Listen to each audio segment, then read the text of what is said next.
Rapport rivedut tal-Uffiċċju Nazzjonali tal-Istatistika dwar is-suq tax-xogħol bejn l-2012 u l-2017 juri li żdiedu b'aktar minn 47,000 il-persuni li kienu qegħdin jaħdmu.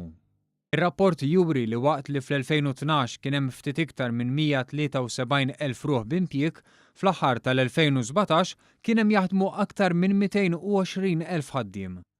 Miċ-ċifri joħroġ li r-rata ta' attività tal-ħaddiema żdiedet b'aktar minn 8% minn kważi 64% fl-2012 għal aktar minn 72% matul is-sena li għaddiet.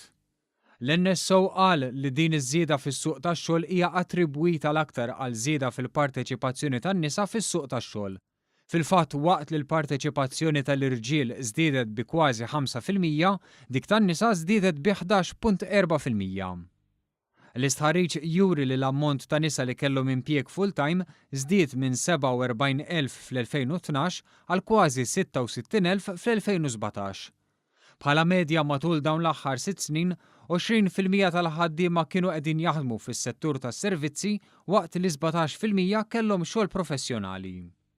L-istħarriġ li juża kejl differenti mir-rekord ta' nies jirreġistraw għax-xogħol ma' Jobs Plus juri li matul l-istess perjodu ir-rata ta' qatt naqset bi 2.2% minn 6.2% fl-2012 għal 4% matul l-2017.